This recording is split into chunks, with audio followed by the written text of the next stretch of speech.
Thank you everybody for being here tonight for this New Hampshire Healthy Climate webinar. My name is Cynthia Nichols. I'm on the board and also a co-chair on the Education Communications Group. And we're really excited to have Michelle Bouchard with us here tonight to talk about Code Blue Planet Earth, Nurses Driving Healthcare Sustainability. I think this is probably going to be something exciting for a lot of you. Sorry, I don't know what happened. So I will ask everybody to mute themselves, and then I will go ahead and do a land acknowledgement, and then I will introduce Michelle and we'll get going.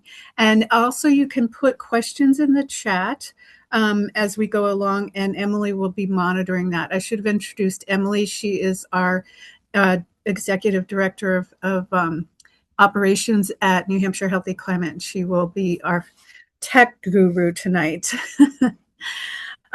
So as a land acknowledgement, I would like to recognize that this webinar takes place on Endokina, which translates to our homelands. That is now called New Hampshire and Vermont.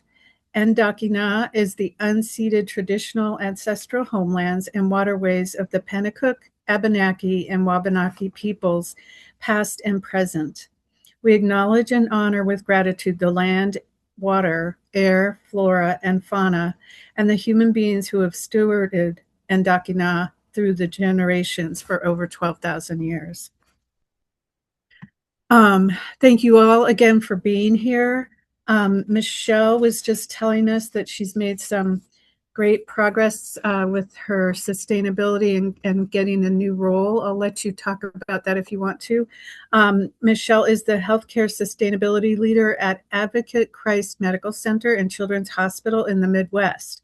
She developed her passion for integrating environmental health and human health many years ago while caring for the most fragile warrior preemies in the NICU. She has built, streamlined, and earned high accolades through Practice Green Health for her sustainable programs to enable nurses to care for the environment while providing safety-focused patient care. It's amazing that you've been able to do those two things together. And I will be quiet now and let you proceed. And thank you again for being here, Michelle. Thank you. Thank you, Cynthia. You know what? I can't. Do you guys see my screen? Because I don't see my screen now. When you started talking, my screen jumped off my PowerPoint. Do you guys see the PowerPoint slide? We can see the PowerPoint presentation. It hasn't started as a slideshow yet. See how I could. Because I can't see it now. Do you want to try to unshare and then share again? Sometimes that works.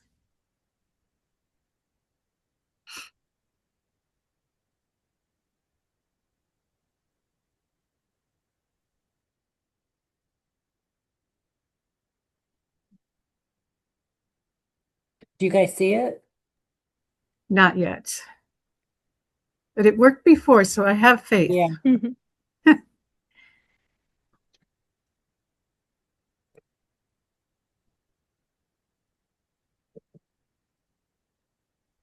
There we go. It looks good.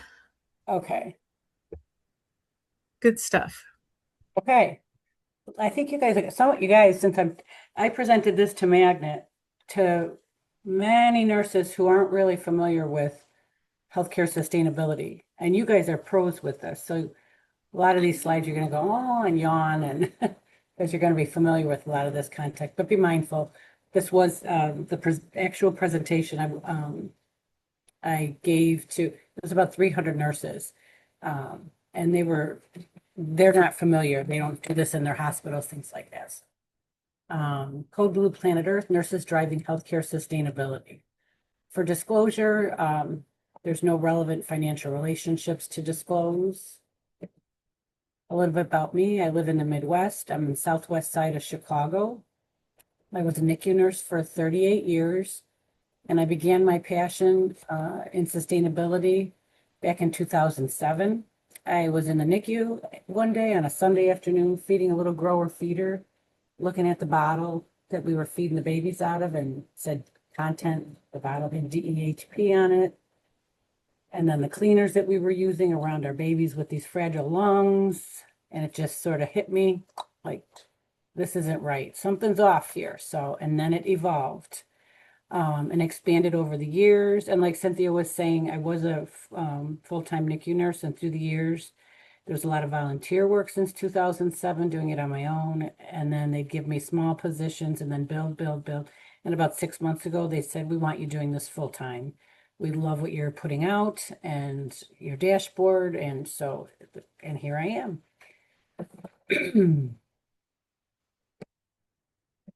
This is where I work. The building on the left is the adult campus, Christ Medical Center in Oak Lawn. And attached to that is the Children's Hospital, one of the Children's Hospitals. So we're on the south side of Chicago. And then on the north, there's another one on the north side of Chicago. So I cover sustainability over the 3 campuses.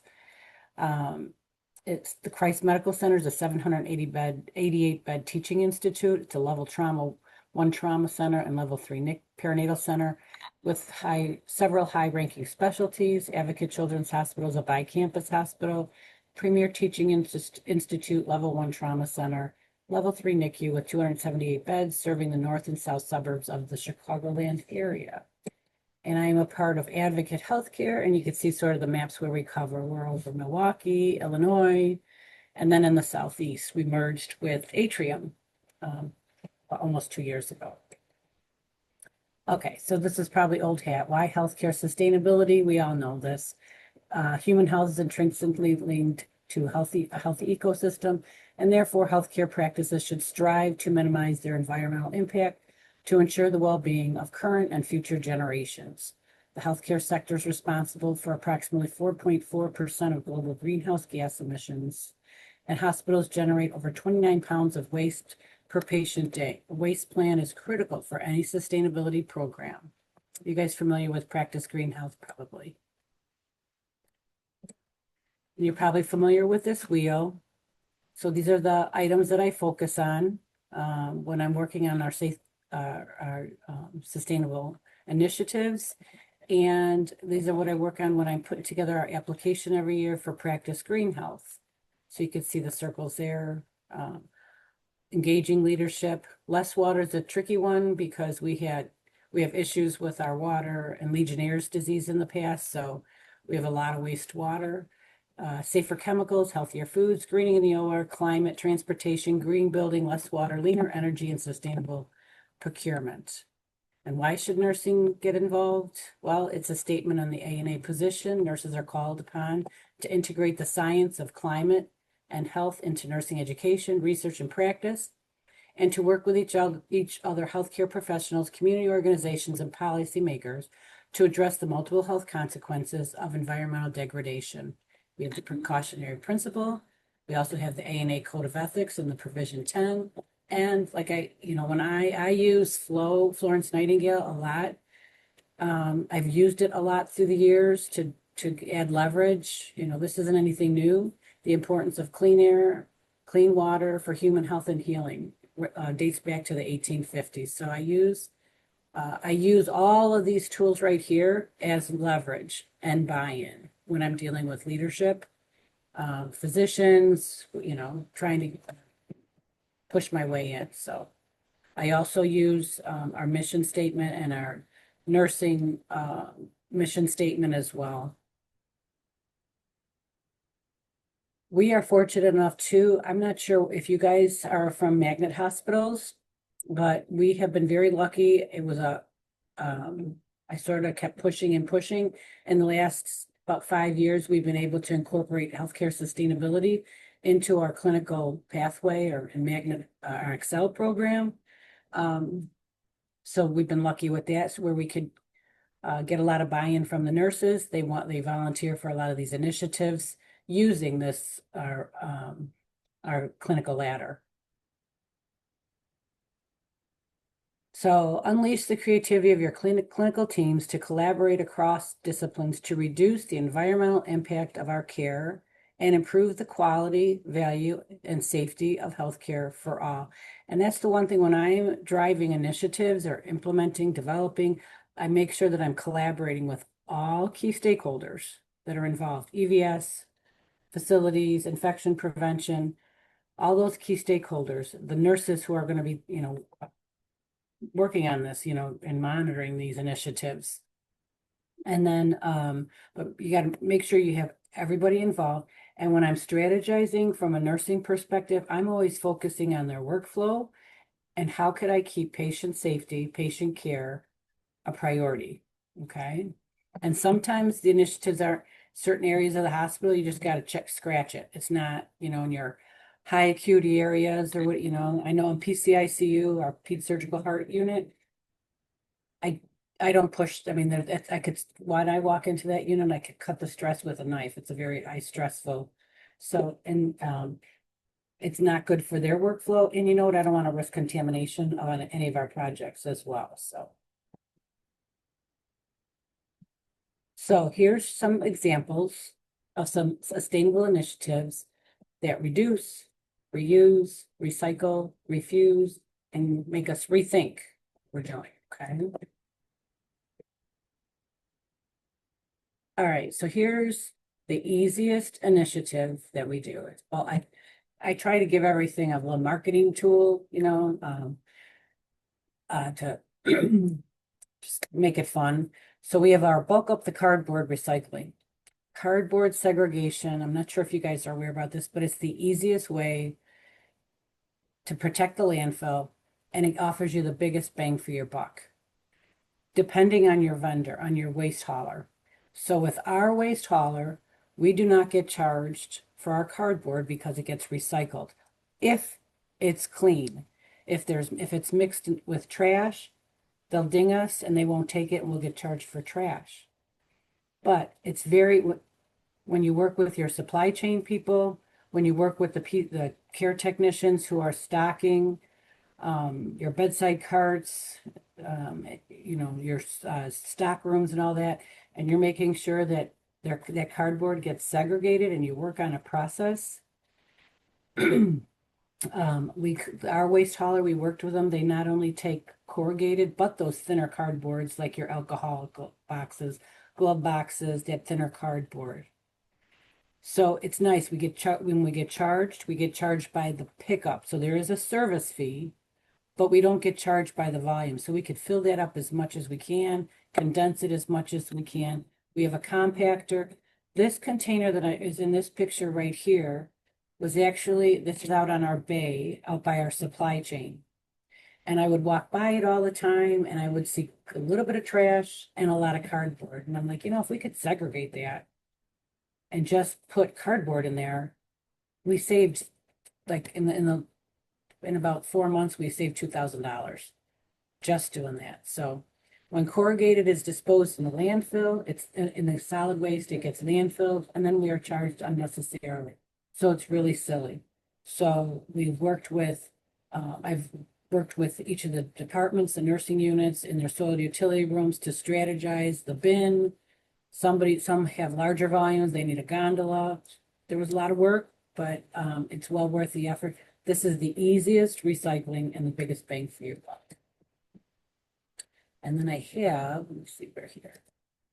So here's some examples. This is the blue bin that we put in the recycling in the cardboard in the soil utility room.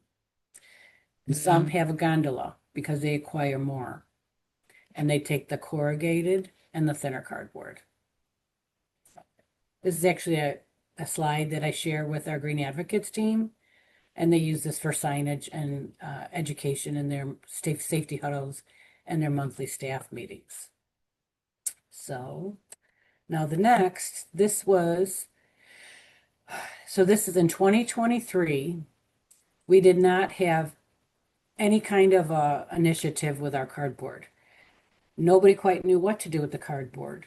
Some people put it off to the side. Our supply chain folks knew, but our clinical units, our office areas did not know what to do with cardboard. Some put it to the side of the trash, some put it in the trash, some put it up on a shelf. Nobody quite knew. So we worked in 2024 And just in that, what we did in 2024, I don't have my numbers for 2025 yet, but the program has definitely grown. So I'm excited to see what the results were, but I usually don't put my dashboard together until I do my Practice Green Health Award application and get that data. Other hospitals are fancy. They have monthly data. I don't know if you guys work for a institution like that. I drool over that kind of data, but at this time, I collect my own data. But anyways, in 2024, that's when you can see the increase. It's up to, as far as the tons recycled, we recycled almost 50 tons more in 2024. And that's almost, what is it, a $5,000 in savings. All we did in 2024 was, like I said, we converted that one dock, that one open top in supply chain, and we started piloting in NICU. Towards the end of the year, we piloted it. That was my NICU, because I'm from NICU. They're always my guinea pigs for piloting any initiative. So we worked with our EVS people. They loved it because it was nice and neat. It wasn't mashed in the garbage and mixed in.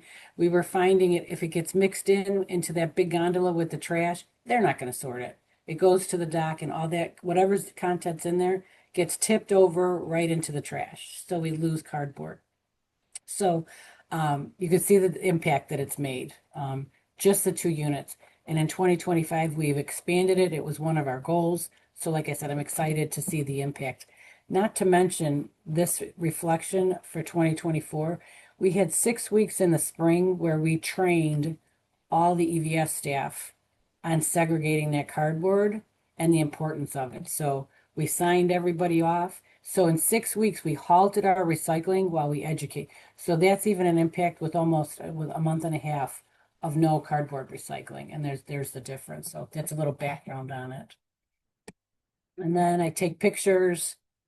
I am a strong proponent of recognizing when we see good things and we see people, and we see environmental stewardship in action. I'm a strong proponent of recognizing these people and celebrating it. And you can see some of these pictures, and I put these in our newsletters, in our hospital newsletters. I send kudos. We have kudoses. I'll send kudoses. I always walk around with meal passes in my pocket for the $5 coupon for the cafeteria. I hand those out. So highly recommend that. Let's see here. I think I jumped. Okay. So that's with the cardboard. And the next initiative is medical device reprocessing. I'm not sure. Some hospitals have that. I'm not sure if you guys are familiar with this or not. I have come across several hospitals, and I was sort of surprised that they didn't do this because we've been doing it for a long time. There's different vendors, across the country, big ones, smaller ones. We're actually in the midst of contract negotiations right now. But our current vendor that we've had for the last several years, what they accept from us is our SED sleeves, our pressure infusion bags, chair and bed alarms, pink EKGs, and now they're also taking our pulse ox probes. So everything can go into one hamper currently right now, which is nice. We lost our contract with Massimo for collections. They would used to come pick them up, and now they're not. So we worked with our vendor, and it worked out great because we have one hamper in the soiled utility room. For those departments that don't have don't use, like our pediatrics departments, NICU, there's a lot of departments that don't have a green hamper. They will go bring those full buckets over to their neighbor that has a hamper and dump them in. And then it's nice, we get a data report monthly, so we could see, and I'm able to tell what departments have good volumes and what departments have their green hamper shoved in the corner in their soiled utility room, buried by IV poles and not in use. And I give that report to them, that monthly data report. I give that to them. I give that to their manager, and they could utilize that in their staff meetings to say, here's our volumes. Yay, they went up, or boo, they went down. And we need to work on that and give some more education in that department. Figure out what's wrong. So that This is one of my favorites because you got your data, you get it provided, you don't have to do a lot of hunting. And it's just a lot of times if your volumes are low or there's contamination, you just need a little bit of education at a staff meeting or a safety huddle, and it picks right back up again. All right. So this is the next initiative is on bedside hoarding, which is a term that I coined many years ago.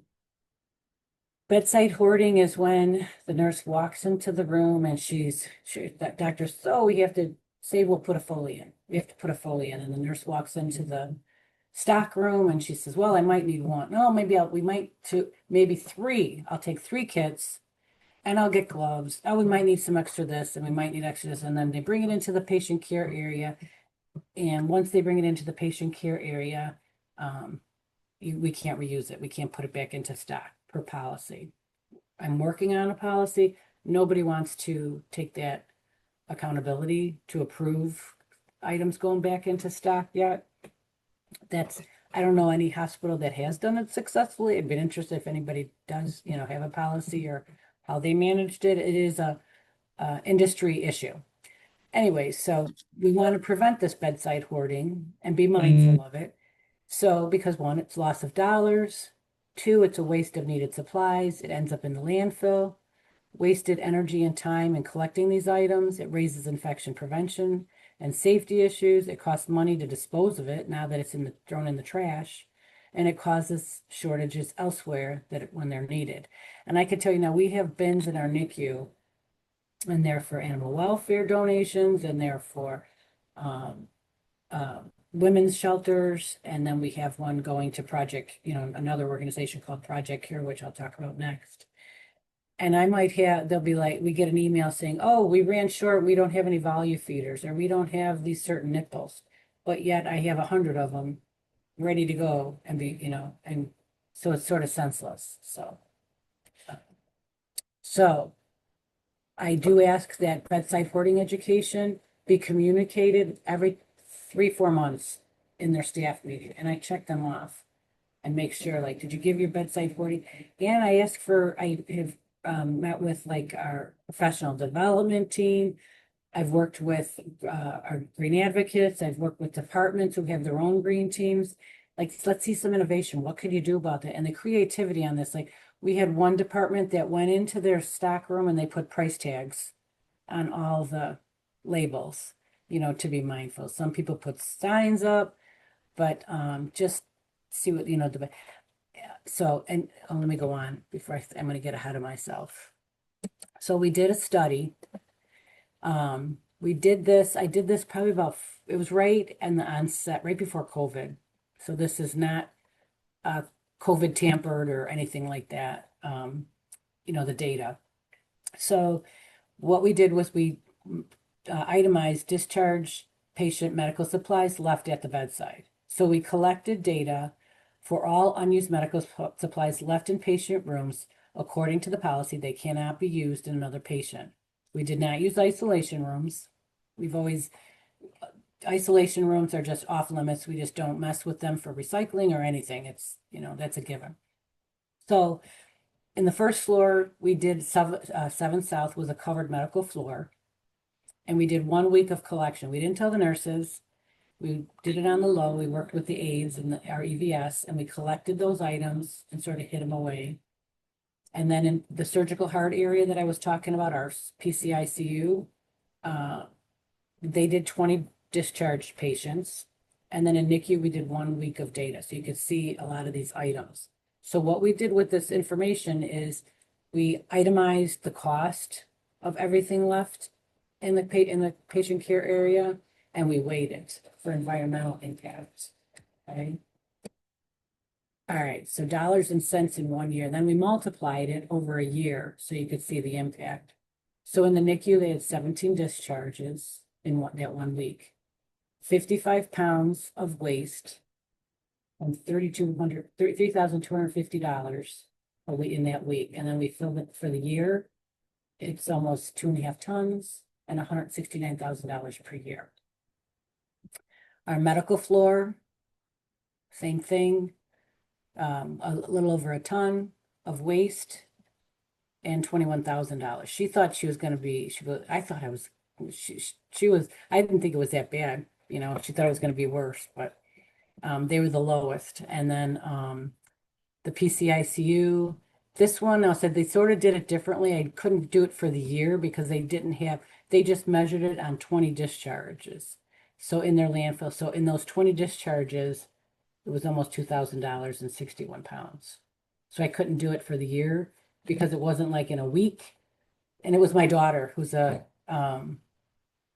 she works in there, so I couldn't yell at her, but I was like, okay, I needed 7 days or 14 days or whatever, but she did 20 discharges for me. So talk to your staff about being mindful as to what is being brought into the patient care areas.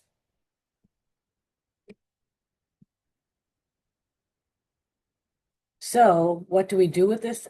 All these medical supplies now? Well, in conjunction, we always do talk about bedside hoarding. But in conjunction with that, they always go in tandem, the bedside hoarding and the donations, because we don't want people carried away with donations. But we do, I'm not sure if you guys are familiar with Project Cure. It's, they take unused and sometimes expired, depending on what it is. We work really closely with our Project Cure. So Project Cure, touching the lives of children and families over 135 countries. They've been delivering life-saving medical equipment and supplies to hospitals and clinics throughout the under-resourced world. So you could see in this first picture here, there's two of our pediatric nurses bringing some items down to be donated. And this is our 7 South floor that we did the study on. They now have a hamper. They've had it for several years, actually. And they put their unused and expired medical supplies in a hamper. And then we send it. We have a deal with our courier, MedSpeed, and they pick it up in kindness. So we pack it up, put it down at the dock, and then it gets picked up. Sometimes we've had to work with them. We've donated furniture like beds. In fact, this week we had 27 beds, so they made 4 trips out. Project Cure came out, picked up, and then they made 2 trips a day and picked up beds. And then we were putting stuff on the beds inside the truck to get there. So we also have volunteers quite often. We have a event coming up. We try and do it 2 or 3 times a year. We go help sort these objects at Project Cure at the warehouse. They're in high demand of nurses to help sort items. So did I get that one? Let's see. So that's Project Cure. And then what we have for our surgical team. So they don't donate to Project Cure. They've been doing this for a while, long time. They actually had put a video together, and then COVID hit, but it was supposed to go on Fox News in the morning, and they were going to come highlight it, but then COVID hit, so we didn't get our shining moment. But so what our OR does is they collect blue wrap, surgical blue wrap. As you probably know, it's a huge nuisance in the healthcare industry. It's non-biodegradable. There's some hospitals that can recycle this and turn it into things and all. It's sort of costly. And then in these hampers here, you can see. So when the nurses start the case or finish the case, they have 2 hampers there in each of the OR suites. One is for blue wrap, and then one is for whatever's left over and not used and still enclosed and clean, packaged and clean in the other hamper. And so we have these huge gondolas over here that you could see. We've got several of them. And we have a lot of surgical cases every day. We have 2 huge ORs. We have the main OR, and then we have one in the outpatient pavilion. And then we have our local animal shelter that comes by 3, 4, or 5 times a week. And they come and they pick these up, and they use that blue wrap to line the cages, and they use the supplies to take care of the animals. So we're helping out the community. Let's see here. I think I told you everything. Oh, so they saved unused medical supplies after the cases. They save the blue wrap. I did measure it a couple times, and on average, we get about 600 pounds per day of blue wrap, 4 days a week. This is actually even less because as of last year, the OPP started, our outpatient surgical pavilion started adding to this as well. So this is probably not quite doubled, but more than half of that. So quite an impact. You could see the van coming in the morning. It was 5 o'clock in the morning. And then, are you ready for this? You could see, this is my favorite slides. So you can see the blue wrap put to good work use, the trays and the bowls all put to good use in our supplies. So we're fortunate that we have the logistics with the animal welfare where we could help them. And I could tell you the one time, the one girl in EVS and sterile processing, she was on vacation right around Christmas, and they were panicking and like, did you guys, we had the animal welfare calling me going, are you guys mad at us or something? And, but she didn't know that our girl was on vacation that week. So there's the impact. Let's see where I left off. Okay. So then we have our clean stream recycling. That is our container out in the back. We have a very unique clean stream, but it's pristine, as you can see. I always felt like we couldn't really, like this was recycling is a huge engagement plus. All the staff, all our team members and associates, they want to recycle. We had to figure out a way. We first did it many years ago. We put bins out, crossed our fingers, and we're like, we're going to do great. We got the bins out. Everybody's going to do this. And we had nothing but contamination. It was just a mess. And our waste vendor said, done, you guys are done. We're getting, So we pulled all the bins, and we just, we didn't say anything. We didn't tell people we weren't recycling. We didn't know what to do for almost a little over a year. We're like, what do we do? And then we came up with the solution where we streamlined the process. We started in the NICU, our guinea pig unit, and we just worked in the milk room, and they recycled the milk bottles, formula bottles. They are huge. Their recycling is pristine. They do cans, bottles, water bottles, cavity white bottles. They have a can crusher. Our NICU they rock with what they contribute a day.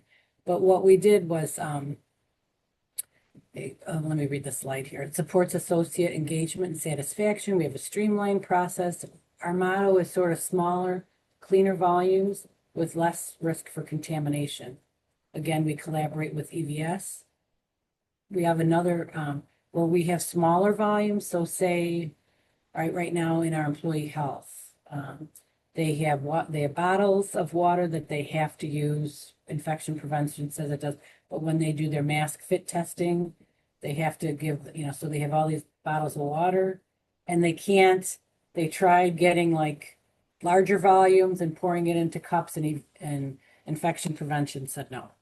So they have water bottles. So that's what they contribute, is just those water bottles. And hemodialysis, we asked them what's a good thing. They have those big dialysate jugs that they get 50 jugs a day. That's what they contribute. In food nutrition, they contribute the number 10 cans. That's all they contribute. The smaller, so those higher volumes, EVS will handle as long as it gets taken care of every day. But the smaller volumes, our Green Advocates team brings that down themselves. Breaks open the bag and deposits it into this container. So, did I get everything? We keep it simple, less risk for contamination. And then, even though we're not collecting all of that recycling, and recycling isn't the end all be all, to me, it's just I just felt like it was the baseline. Like we need to do this. We need to figure this out. I wasn't giving up when Waste Management, halted us, said we can't take it anymore. I wasn't giving up. So this was our way. So we do miss a lot, but I could tell you this container gets emptied about once a week, every, maybe 10 every 10 days. It's a 20-yard open top, and it's pretty pristine. And another nice thing about it, the green advocates take accountability for this. So when they're breaking open that bag, they're looking to see and make sure that there's no contamination. When those recycling bins are in their workspace, they're looking and monitoring it. We didn't just put these bins out, they had to sort of agree to this. And if they couldn't really agree, or they were him and hawing, then we said, it's okay. It's not for you, maybe another time. You could do it. We just didn't want to risk it. So, and there was, we have great team members, and a lot of departments do participate into this, so. Until healthcare can achieve a more circular economy, and it is in the works, we need to strive to do the best we can to decrease our environmental impact. So if we commit to doing our own part, just imagine the impact. And we're always worried about chemicals of concern with our cleaning agents. Oh, this was the extra thing. Do I have time? I think I have time for this. This was just a project that I just did. We're in the process. I'm always trying, when I'm working on projects, being a nurse and being in healthcare sustainability, I really work hard to align sustainability, the environmental impact, with our healthcare providers, with our respiratory therapists and our nurses, and so it connects.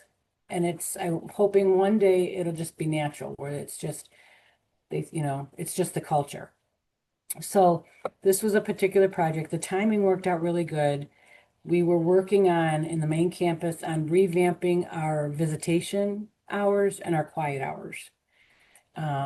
So quiet time is typically implemented by reducing noise and light levels during the designated hours, often through dimming lights, minimizing staff conversations, and rescheduling non-urgent procedures.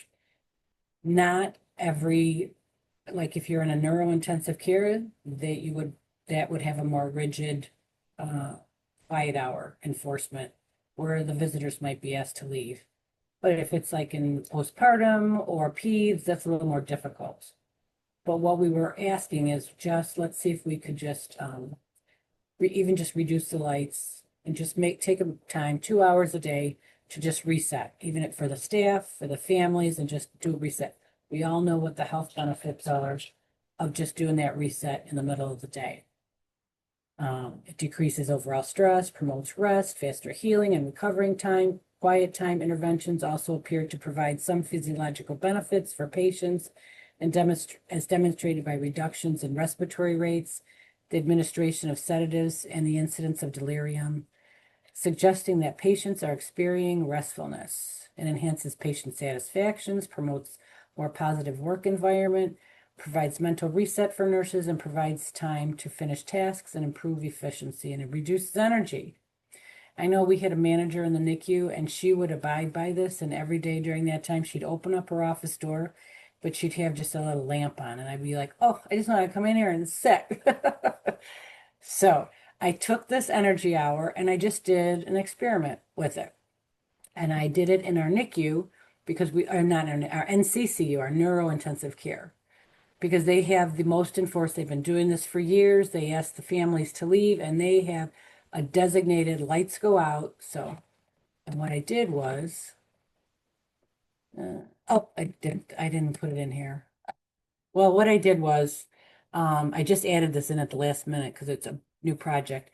I worked with our energy people, our energy gurus, and we figured out how many lights there were, and then we did a lot of math, and we figured out the kilowatts that were saved in those 2 hours, and we multiplied it 365 days out of the year, and it was almost it was about $2,200 in savings in one unit, in one department. So pretty impactful. And implementing a sustainability program, you need to understand your waste streams, your red bag, trash, pharmaceuticals, waste, paper, plastics. Understand your municipal waste and recycling regulations and waste haulers contracts. Strong leadership support collaboration between hospitals and vendors, environmental services, facilities, your key stakeholders. You want to form partnerships with other hospital organizations such as Healthcare Without Harm or Practice Green Health to share best practices. Look at your hospital mission statement, your professional nursing practice model. Utilize your clinical ladder or professional development program. I know I've been involved when I'd say, when are we getting a new professional practice model? I want to be involved because I just wanted that word environment in there some way, shape, or form.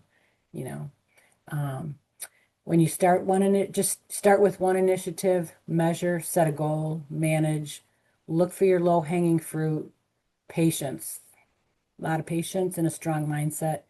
Patient care and patient safety always come first. I don't mess with processes. If the nurses are saying, no, this isn't, not going to work, then it's not safe. Patient care, patient safety comes first. And my last slide, this is, so we did this project right before COVID again. I just made these little coloring sheets. It was Children's Environmental Health Day. We do this every year in the children's hospitals.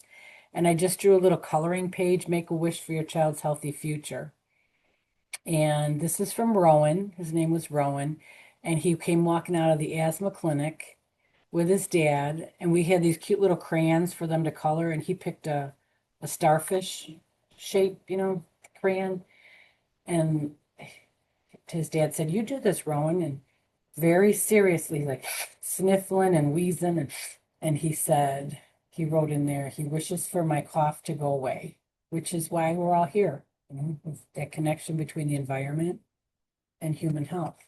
And that's what I have. That's it. Good timing.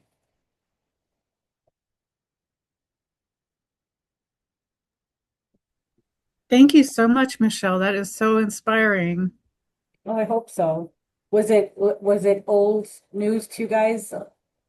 No, what's so great is how I love how you describe like each of your projects, and because I think that we all understand the connections, but to have I like the way you put the projects together and understood people's workflows and talked about making it simple for the individuals. I think that's wicked. That's really important. Um, and I love your examples. So Oh, I thanks. think the more examples, the better. We all need that. Um, there's a few questions in the chat. Emily, did you want to do those, or would you? Sure. Okay, great. Thank you. So Michelle, thanks so much for this presentation. We got a couple questions while you were speaking. We have some love from Annie Halsey, but she also asked, how helpful was Practice Green Health in some of the implementations you talked about? In my initiatives, you know what? I don't know if they were, let me see. I think they're helpful with in general. They didn't help me with coming up with these initiatives. I just I'm on boots on the ground a lot and just saw these opportunities. But also, it is actually Practice Green Health when you're doing your annual Clean Med Award application. You have to find a lot of like your medical device reprocessing. They want numbers for that. Cardboard, they want numbers for that. So you can benchmark it. So they're benchmarking, they give you a benchmark on where you compare to the other hospitals. That was key. That was key. So they do help a lot. They do help a lot. Great. And then Paul asked, did your hospital system make the White House HHS pledge in 2022 or 2023 to reduce emissions by 30% by 2030? Yes, we did. And we do have, Advocate Healthcare does have goals to become net zero by 2030. So I align with the Advocate Enterprise. So we do have a sustainability team. I'm the one that's the only nurse that's like boots on the ground. Actually, they're not even in our states. They're not even, but I'm the one that's like boots on the ground. They're the ones doing all the heavy duty coordinating from the top and they'll be pushing it down. But I'm the only one that's sort of like on the ground, boots on the ground working Mhm. these processes. It's sort of a good mix because I work with them and see where our goals are and what they're trying to push. And then I push it on the ground and implement these, programs, and we sort of feedback, like, how did you do it? How did it go? And how could our programs help other hospitals in our system? Great. Well, thank you I'm so happy. much. I think, I'm happy if I can jump in with a oh, follow-up yes. question. Yeah, please, everyone Thanks, feel Michelle. That welcome was great. to We jump we in. had an initiative here about 4 years ago to try to get into healthcare systems in our state and make these kind of changes. And we didn't get as far. We hit a lot of roadblocks, and probably because we weren't as creative as you and didn't maybe have your energy. But being an insider in your health, in your system, certainly made a difference. I tried in my local hospital, but I had retired by then, and I wasn't in the door permanently. But I did meet with the OR committee and others who were interested in doing some efficiency and sustainability projects. But my question for you initially was, gee, it's pretty impressive healthcare system for you, for them to fund you to do this full time. I'm impressed because hospitals have been really hit the last 5 years, as you know, since COVID, with increasing expenses, staff shortages, a cutback in payments, and now the future doesn't look too good either because the feds are going to really try to ratchet down on healthcare costs as they should be. But it's going to be tighter and tighter, and our local hospitals are cutting back in everything they can and cutting programs and what have you. So I'm very impressed that your hospital system has just made you a full-time position in this. And I was going to ask, why do you think that happened? But I think I have part of the answer, which is you proved you could save them money in a lot of places. And I think that's the key as we try to roll out these programs, is you need to start by saying, going in there, rolling up your sleeves and telling the administration, I'm here to show you how to save money and be more environmentally sustainable at the same time. And it's a matter of they need to uphold their mission, and how are they doing it? So my leadership, um, I am, I'm actually under the chief, the nursing division. So I report to the chief nurse executives from the campuses. And they're very supportive. I just presented to our leadership yesterday, all our leaders on the big campus, and it was refreshing. They were, proud of the programs that we have, and I'm very fortunate. Believe me, I thank God every day that I have this opportunity. This has been my dream for many years, to be able to fulfill this. So I'm very thankful, and I get a lot of support from them, and they totally support this effort. Totally. Yeah. How can we help you do more? And what do you need? What can we do for you? I'm very, very lucky. That's wonderful. Yeah, thank you. And Michelle, as we shared, a lot of our volunteers in our organization are retired, some are still working, and I know some folks from who haven't yet gotten involved in the Hampshire Healthy Climate are on the call.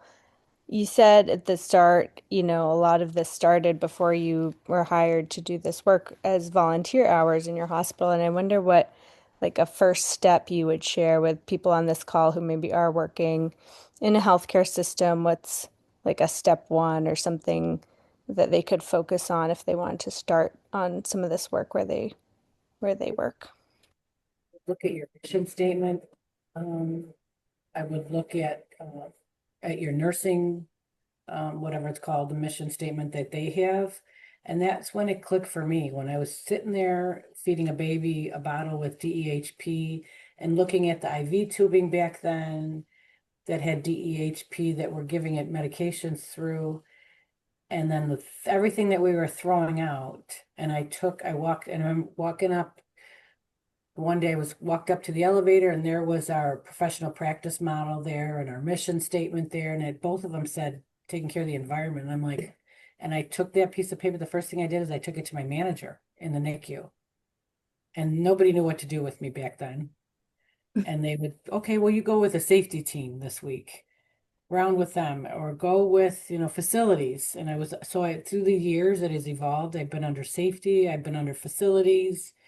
And then I was like, I really want to get into nursing, and nurses make things happen. Your clinicians, your respiratory therapists, they make things happen. And and then finally ended up there, and they never let me go back to operations. So, but yeah, use that model, and then start small. Start small. The medical device reprocessing. Educate in your department. You don't know how many soil utility rooms I go through, and that hamper, is shoved in the back corner, collecting dust. Things like that. Just start small.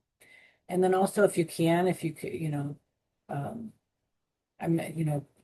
see if there's another organization, if you are able to get into healthcare without harm, practice green health is helpful too. Or organizations like this, like yourselves. Yeah, I agree that if it's going to make a difference, if we're going to make a difference in hospitals where most of the waste in healthcare occurs, it's got to be nurses who do it. You got to get the inside track on things, and the majority of the healthcare workers in the hospital are nurses. And you're in all the supply rooms and the disposer, the dirty rooms, the clean rooms, and you're the people that make the difference on this. So thank you for your work, and to the nurses on call, it's the nurses who can have the biggest impact, I'm sure. Thank you. Thank you so much. If anyone else has questions, feel free to drop them in the chat or come off mute and ask while we have just 8 more minutes left with our time with Michelle.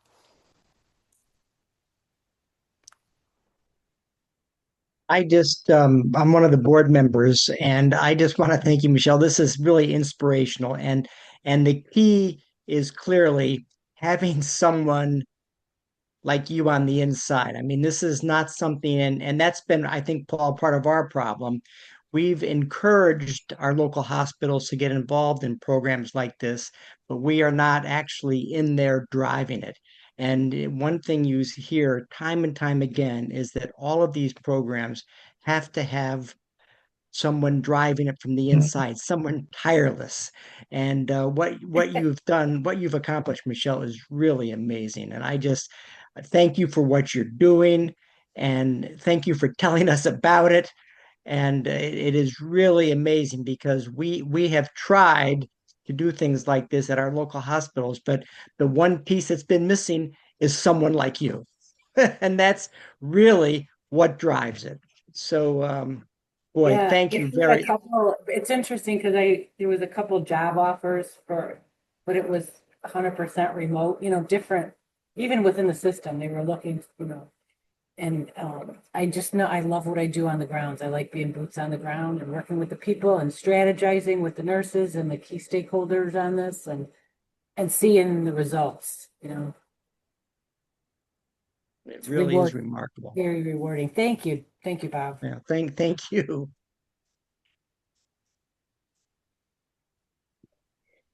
Cynthia, I don't know if you want to hop off mute to ask your question that you put there in the chat.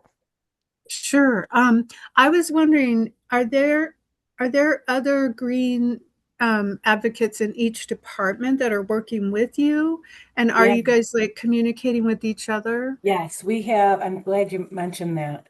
I should have had a slide because I have awesome green advocates, and I'm fortunate. They've been in, I started a green team back in 2007. Mm. And at the time I started it, it was about 15 people. I would just call on the phone, each department, I'd call public relations. Hi, can we have somebody from your department? And it would be a director. And then I'd call facilities. Hi, I'm looking to start a green team. Can somebody join us? And it would be their director. And it was started out being very high level positions.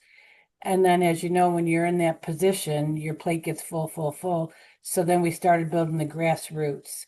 And I have this amazing Green Advocates team. There's 180, give or take, at a time. And Wow. they help drive these. They help drive these initiatives. they get the credit for this. They're the ones, that are monitoring this recycling. They're the ones bringing it out to the dock. They're their eyes and ears. They're like, this doesn't look right. We have these bedside tables. We don't want to throw them out. What can we do with them? We have these medical journals, and they're, emailing me. What can I do with these medical journals? Any use for them anywhere? They're amazing. Yeah. That's so fantastic because you're creating another form of teamwork across the hospital, and then it gives them ownership too of the whole process. It's the majority. We have respiratory therapists, nurses, patient care technicians, directors, chief nurse executives on that team, Oh. my executive sponsors, and then and then we're always working with so when I am emailing communication to that green advocate, I try and put their manager on there just to keep them in the loop. I know they're busy, but I want them kept in the loop. And I always tell that manager right off the bat, you need to support them. It's not easy being green. You need to support them. I love that. Yeah. Thank you. Yeah, I'm really proud of our green advocates. And actually, in a lot of these, the respiratory therapists and the nurses, they use that clinical ladder, our magnet pathway. They use that, and when they're doing sustainable initiatives, they're able to use these, like say somebody wants to start recycling, clean stream recycling, and in that department. They will monitor it, they'll educate their class and implement it. I help them with the signage. I'll help with the education because I want to provide them with the tools that they need. And then they're monitoring it and they're bringing it out to the doc. And then when they go to fill out their clinical ladder application, they're able to put those in as points. They're leading, they're educating. So.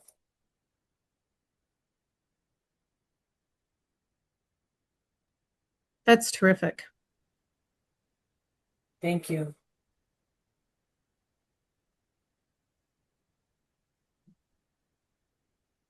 Great. Well, thank you very much. Thank you.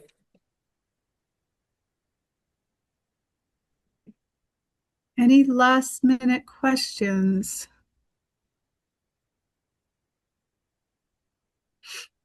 I hope this was helpful and it wasn't repetitive or. Oh, no, it was good. Oh, not at It was all. perfect. It was great.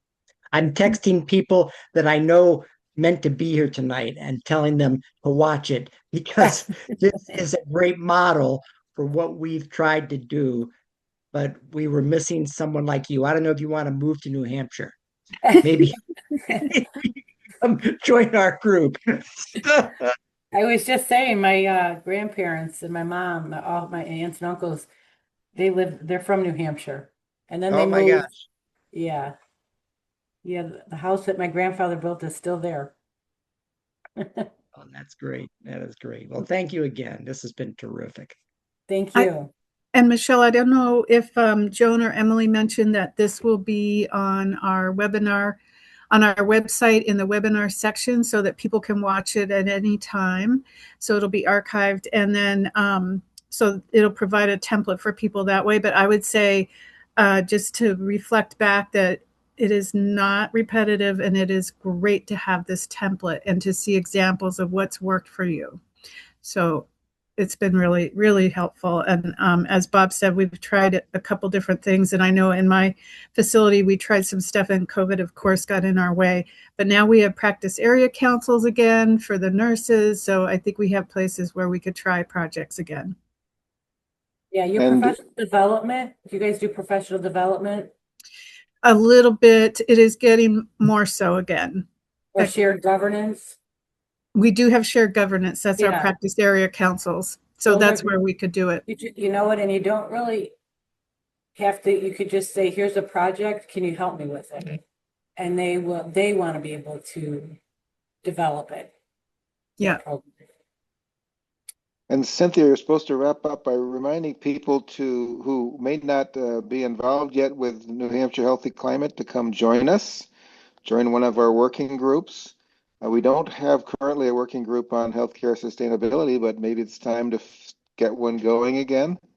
We had projects in that in the past, but we're not actively working on it right now. And if you're too busy to get involved, then go to our website and donate a little money so the rest of us can get things going for all of us. Thanks so much.